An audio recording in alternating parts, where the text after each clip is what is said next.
오늘 우리에게 주신 하나님 말씀 미가서 6장 6절에서 8절입니다. 미가서 6장 6절에서 8절입니다.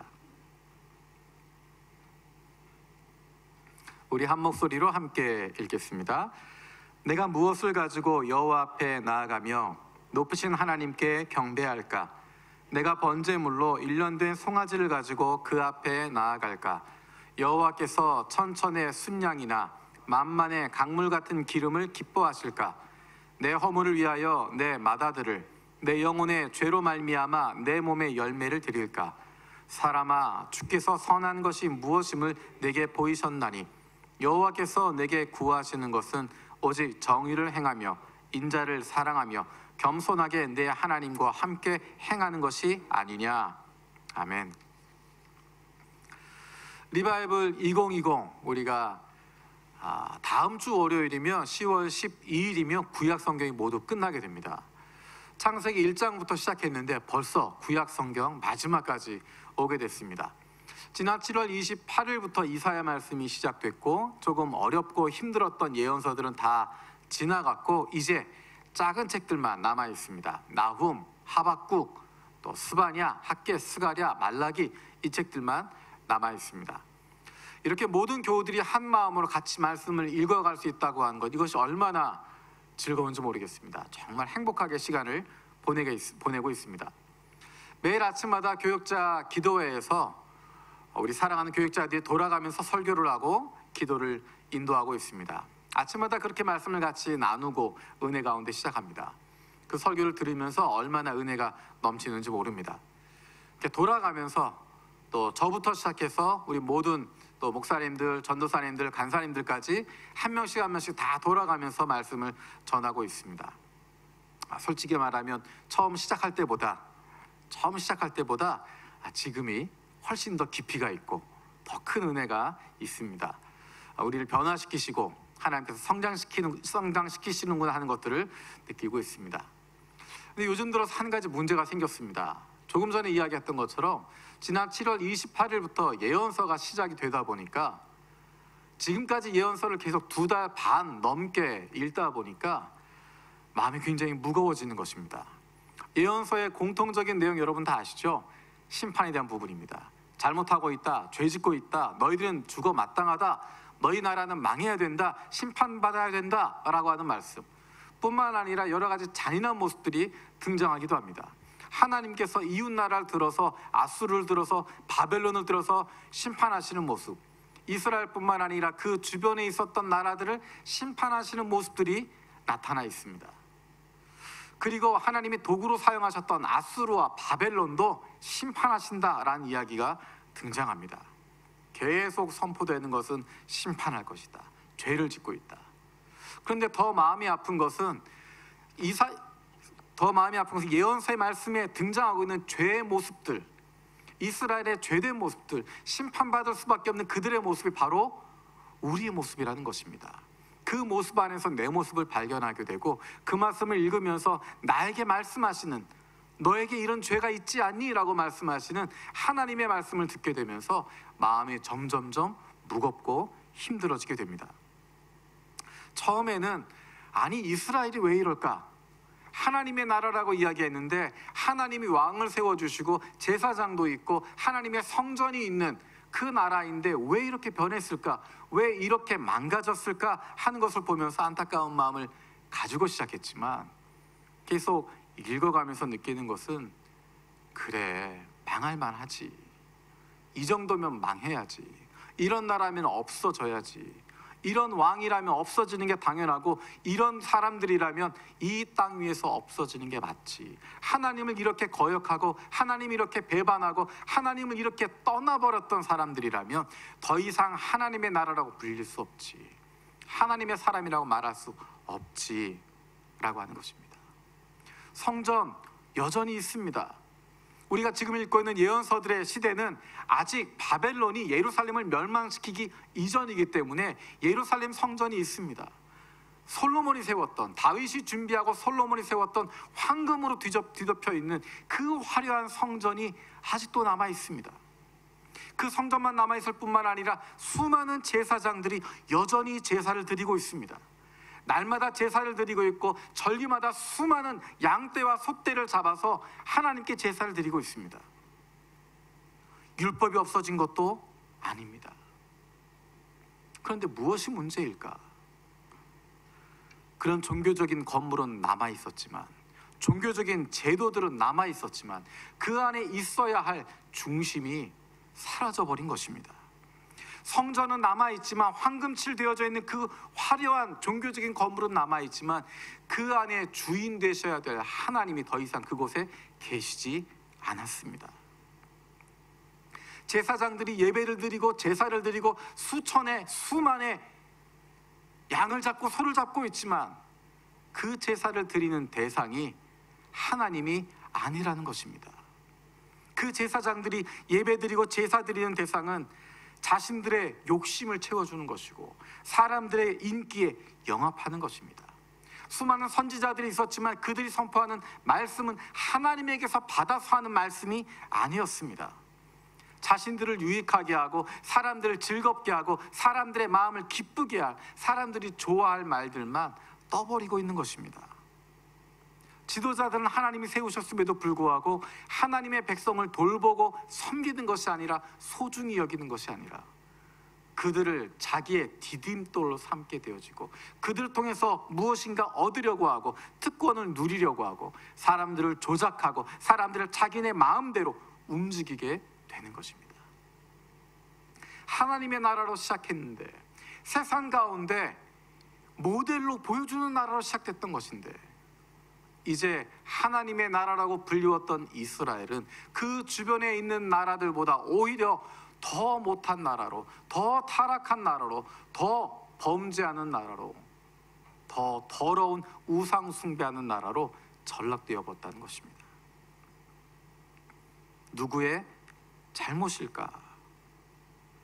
지도자들도 타락했고 제사장도 타락했고 선지자들도 타락했고, 예언서들에 보면 아래 백성 모두가 다 타락했다는 것입니다.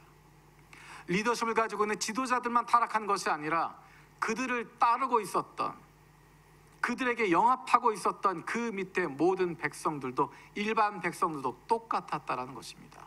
모두가 다 하나님을 떠나 있었고 모두가 다 타락해 있었고 모두가 다 하나님과 관계없이 살아가고 있는, 이름만 하나님의 나라라고 붙여놓고 스스로 교만하고 거만하게 살아가고 있었던 그 공동체가 되었다는 것입니다. 아마도 누가 잘못했냐라고 물어보면 서로 손가락질할 겁니다. 일반 백성들은 지도자들 잘못이라고, 저 사람들이 우리를 잘못 이끌었다고 이야기할 것이고, 지도자들 입장에서는 우리가 잘못했지만 우리를 따라온 저들의 잘못이라고 서로를 비난할 수밖에 없을 것입니다. 사실 그것이 마음 아픈 것은 남의 이야기가 아니라, 몇천 년 전 이스라엘의 이야기가 아니라 오늘날 한국 교회의 모습이고 오늘날 바로 저와 여러분들의 모습이기 때문입니다. 나의 잘못을 다른 사람에게 핑계대고 그 사람 때문에 내가 지금 이렇게 되었다라고 변명하며 살아가게 되는 모습. 그런데 예언서를 읽으면서 또 한 가지 놀라게 되는 것은, 그 망에 마땅한 나라를 심판하시면서도, 다른 나라를 들어서 이스라엘을 심판하시면서도 그들을 안타깝게 바라보고 있는, 그들에게서 단 한 번도 눈을 떼지 않으시고 그들을 지켜보고 계시는, 안타까워하시는 하나님의 모습이 보인다는 것입니다. 우리가 읽고 있는 예언서에 등장하는 또 한 가지의 내용이 바로 하나님이 통치하시는 모습입니다. 하나님이 회복하시고 하나님이 새롭게 하시는 모습입니다. 이스라엘은 자기만 알았고 이스라엘은 그들만 생각했고 이스라엘은 다른 이들에게 하나님을 나타내지 않았지만, 하나님께서 이제 다른 민족들을 불러주시고 다른 민족들에게도 구원의 길을 보여주시고 그들을 회복하시는 것입니다. 그 과정 가운데 중요한 것은 이스라엘이라고 하는 나라가 드러나지 않는다는 것입니다. 다윗왕 같은 인간이 드러나지 않습니다. 하나님만이 중심 되시고 오직 하나님만이 높임을 받으십니다. 하나님께서 회복시키시고 하나님께서 세우시고 하나님께서 민족들을 부르셔서 하나님께 나아오도록, 하나님의 임재를 상징하는 하나님의 산으로, 하나님의 성전으로 그들이 나아오도록 만드시는 것입니다. 하나님의 손길을 통해서 이루어지는 것입니다. 우리를 늘 생각하시고 한 번도 우리를 잊지 않으시고 생각하고 계시는 그 하나님의 사랑에 감격하게 되는 것이고, 그 사랑 때문에 힘을 얻게 되는 것입니다. 하나님의 그 사랑 때문에 이스라엘 백성들이 그 죄에서 떠나게 되고 회복되게 되어지고 그 사랑에 감격하게 되는 것입니다. 그 하나님 앞에 어떻게 나아갈까? 그 하나님을 어떻게 예배할까? 오늘의 본문이 던지는 질문이 바로 그것입니다. 6절 말씀 같이 읽겠습니다. 6절입니다. 같이 읽겠습니다. 시작. 내가 무엇을 가지고 여호와 앞에 나아가며 높으신 하나님께 경배할까? 내가 번제물로 1년 된 송아지를 가지고 그 앞에 나아갈까? 새 번역에는 이렇게 되어 있습니다. 내가 주님 앞에 나아갈 때, 높으신 하나님께 예배드릴 때 무엇을 가지고 가야 합니까? 내가 주님 앞에 나아갈 때 우리를 한순간도 잊어버리지 않으시고 우리를 끊임없이 쳐다보시고 사랑하시는, 안타깝게 바라보신 그 하나님 앞에 우리가 나아갈 때, 그 하나님께 예배할 때 우리가 무엇을 가지고 가야 되겠습니까? 우리 교회가 집중하는 사역이 예배와 선교와 다음 세대라고 이야기했습니다. 우리를 사랑하시는 그 하나님, 높으신 하나님께 예배할 때 무엇을 가지고 나아가야 할까? 우리의 자세가 어떠해야 할까? 8절에 그 자세를 보여주고 있습니다. 우리 8절 말씀 같이 읽겠습니다. 8절입니다. 시작. 사람아, 주께서 선한 것이 무엇임을 내게 보이셨나니 여호와께서 내게 구하시는 것은 오직 정의를 행하며 인자를 사랑하며 겸손하게 내 하나님과 함께 행하는 것이 아니냐. 쉽게 새 번역에는 이렇게 이야기합니다. 너 사람아, 무엇이 착한 일인지를 주님께서 이미 말씀하셨다. 주님께서 너에게 요구하시는 것이 무엇인지도 이미 말씀하셨다. 오로지 공의를 실천하며 인자를 사랑하며 겸손히 내 하나님과 함께 행하는 것이 아니냐. 하나님께 예배하는데, 하나님께 나아가는데 무엇이 필요할까? 오늘의 본문에서는 오직 공의를 실천하며 인자를 사랑하며 겸손히 하나님과 함께 행하는 것이다 라고 이야기합니다. 미가서의 이 말씀은 우리에게 예수님의 말씀을 떠오르게 합니다. 예수님께서 제자들에게, 예수님의 제자들은 이렇게 살아가야 한다, 그리스도인은 이렇게 살아가는 것이다, 하나님 나라 백성들은 이런 삶의 모습을 가져야 한다라고 보여주신 것이 산상수훈이라고 부르는 마태복음에 나와 있는 말씀들입니다. 그 가운데 마태복음 5장 23절 24절에 예수님께서 예배드리는 사람의 자세, 어떻게 하나님께 예배할까 하는 것을 말씀하고 계십니다. 마태복음 5장 23절 24절 우리 세 번역으로 함께 읽도록 하겠습니다. 시작. 그러므로 내가 제단에 제물을 드리려고 하다가 내 형제나 자매가 내게 어떠한 원한을 품고 있다는 생각이 나거든 너는 그 제물을 제단 앞에 놓아두고 먼저 가서 내 형제나 자매와 화해하여라. 그런 다음에 돌아와서 제물을 드려라. 하나님께 예배하기 전에 다른 형제 혹은 자매와의 관계를 회복하고 화해해라 라는 것입니다. 이것이 의미하는 것이 무엇일까? 예배하기에 앞서서, 하나님께 나아가기에 앞서서 먼저 너의 이웃과, 형제와 자매와 이웃과 관계를 회복해라, 화해해라, 그리고 나 하나님께 나오라 라고 이야기하는 것이 어떤 의미일까? 하나님과의 수직적인 관계보다 사람과의 수평적인 관계가 먼저라고 이야기하는 것일까? 예수님이 말씀하시는 것, 성경이 말씀하시는 것은 그렇지 않습니다. 수직적인 하나님과 나와의 관계가 중요한데 하나님과의 관계가 올바로 세워져 있다고 하는 것이 나타나는 것은 인간 관계를 통해서 드러나는 것입니다. 눈에 보이는 다른 사람과의 관계, 그것을 통해서 눈에 보이지 않는 하나님과의 관계의 모습이 나타나게 되는 것입니다. 눈에 보이는 다른 사람과의 관계가 회복되지 않으면서 그것이 나타나지 않는다면 눈에 보이지 않는 하나님과의 관계 올바르게 세워지지 않았다는 것입니다. 겉으로 드러나는 제사, 겉으로 나타나는 종교적인 형식, 그것보다 중요한 것은 그 안에 있는 중심이라고 말씀하는 것입니다. 겉으로 나타나는 수많은 제사를 드릴 수 있지만 그 마음의 중심에 무엇이 있나라는 것입니다. 하나님 앞에 제사하고 제물을 드리고 있지만 그 마음의 중심이 무엇을 향하고 있느냐라고 말하는 것입니다.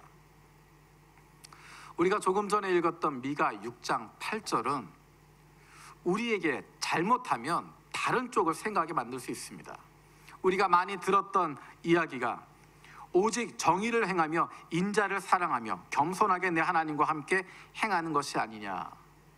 그 가운데 특별히 오직 정의를 행하며 라고 하는 것에 밑줄을 치게 되어져서 마치 이 말씀이 사회 정의에 대해서 이야기하는 것처럼 사회 정의에 대해서 운동해야 된다라고 하는 것으로만 잘못 해석할 수 있습니다.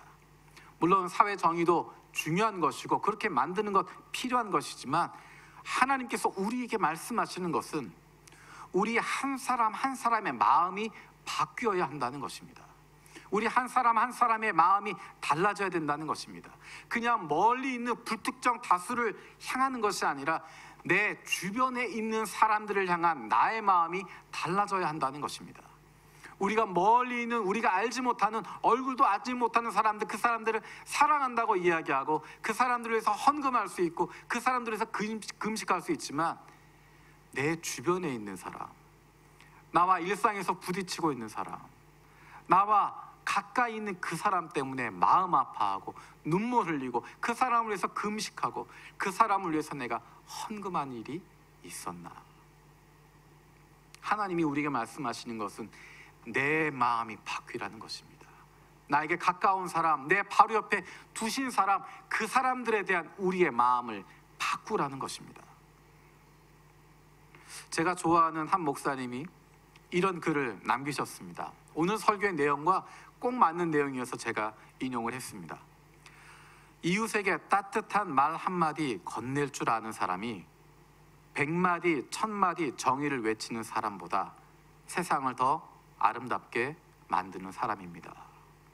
우리는 어쩌면 밖으로 드러나도록 100마디, 1000마디 정의를 외치면서 세상을 바꾸어야 된다라고 이야기하지만 오히려 그 사람보다 이웃에게 따뜻한 말 한마디 건넬 수 있는 사람, 이웃을 향해서 손 한번 잡아줄 수 있는 사람, 눈물 흘리고 있는 사람, 그 옆에 가서 안아주고 같이 울어줄 수 있는 사람, 기뻐하는 사람, 그 옆에 가서 함께 웃어줄 수 있는 사람, 그 사람이 바로 세상을 아름답게 만드는 사람이고 그 사람이 바로 하나님이 진정으로 원하시는 참된 영과 진리로 예배를 드리는 사람입니다. 하나님이 원하시는 것은 사람을 사람답게 대하는 것입니다. 하나님이 거룩하시니 너희도 거룩하라 말씀하신 하나님이 주신 율법의 중심에 있는 것은 사람을 사람답게 대접하라는 것입니다. 세상은 사람보다 물질을 더 중요하게 생각합니다. 세상은 사람보다 그 사람이 이루어 놓은 성과를, 그 사람의 배경에 있는 것들을, 그 사람이 가지고 있는 것들을 더 소중하게 생각합니다. 하지만 하나님의 나라는 사람을 사람답게 여기는 것입니다. 1930년대 유럽을 뒤집었던, 유럽을 뒤덮고 있었던, 미국을 뒤덮고 있었던 부끄러운 한 가지가 있습니다.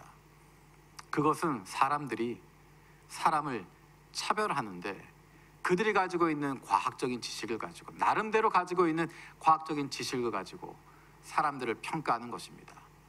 나와 피부색이 다른 저 사람은 열등하다고 생각하고, 나보다 머리 크기가 작기 때문에 저 사람들은 미련하다고 생각하고, 우리가 가지고 있는 문명 가지고 있지 않기 때문에 저 대륙은 식민지가 되어야 된다고 생각을 하고, 나와 다른 운동 능력을 가지고 있는 사람들은 이 세상에서 없어져야 되기 때문에 자녀를 낳으면 안 된다고 하고, 우리 민족이 가장 우월한 민족이어서 우리 민족이 세상 가운데 가득 차야 된다고,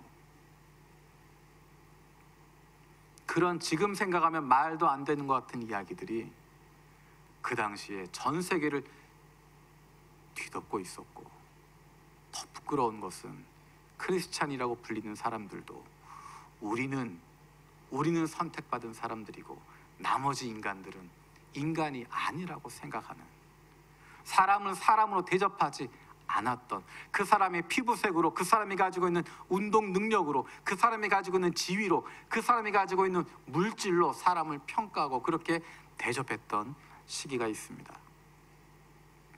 사람을 사람으로 대접하는 것, 그것은 성경에서 이야기하고 있는 내 이웃을 내 몸과 같이 사랑하라 말씀하시는 것입니다. 이것은 예수님께서 주신 새로운 명령이 아닙니다. 구약 성경 전체를 통해서 하나님께서 우리에게 주신 계명이 바로 그것입니다. 왜 사람을 중요하게 여겨야 될까? 하나님이 형상대로 지음받은 존재이기 때문입니다. 제사 제도가 중요한 이유가 무엇이었을까? 짐승을 죽이는 것, 그것이 의미가 있는 것이 아닙니다.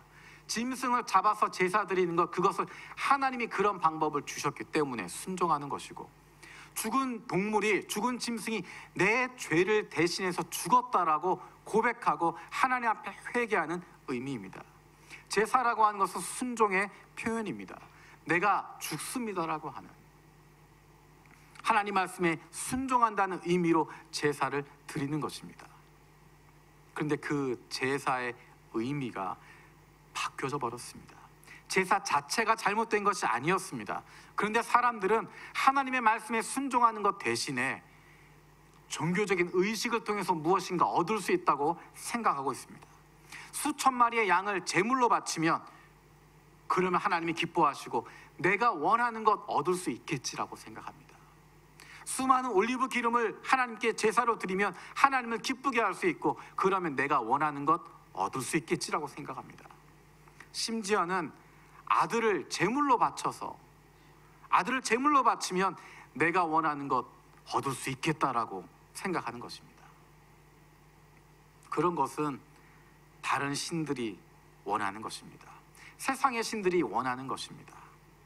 그런데 하나님이 원하시는 것 무엇인지 관심도 주지 않고 마음을 쓰지도 않고 겉으로 보이는 형식에만 집중하다 보니까 중심을 잃어버리게 되는 것입니다. 하나님은 미가 선지자를 통해서 우리에게 다시 말씀하십니다. 높으신, 사랑이 많으신 그 하나님을 예배하는 우리에게 필요한 것은 공의를 실천하고 인자를 사랑하고 겸손히 하나님과 함께 행하는 것이라고 말씀하고 있습니다.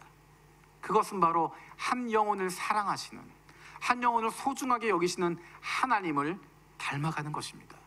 우리를 사랑하시는 것처럼, 나를 사랑하시는 것처럼 한 영혼을 사랑하시는 그 하나님의 모습을 닮아가는 것, 그것이 바로 우리가 기도하고 있는 모습입니다.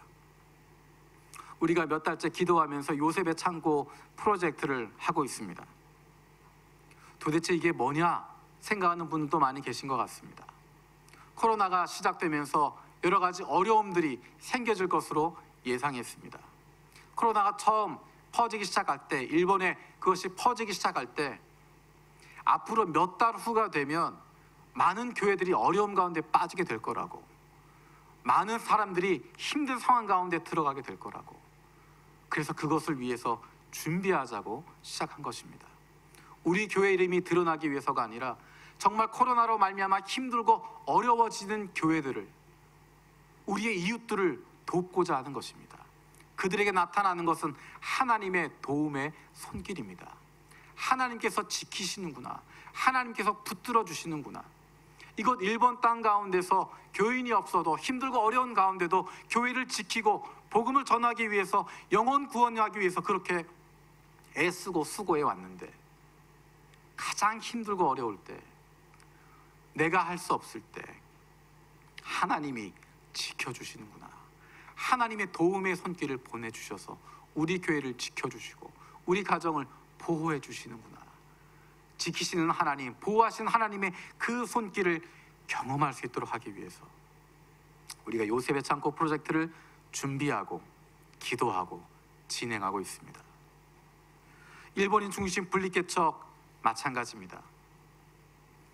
하나님께서 우리 교회를 이곳에 세우셨을 때, 32년 전 우리 교회가 시작되었을 때, 25년 전 일본부가 시작되었을 때, 14년 전 중국부가 시작되었을 때, 그때 우리에게 주셨던 그 마음은 영혼 구원에 대한 마음이고, 그 마음을 가지고 있었던 우리의 믿음의 선배들이 있어서 우리가 예수님을 만나게 됐고, 우리의 인생이 달라지게 됐고, 우리의 청춘이 새로워졌고, 우리의 인생의 방향이 생겼고, 우리가 지금 여기까지 오게 되었습니다.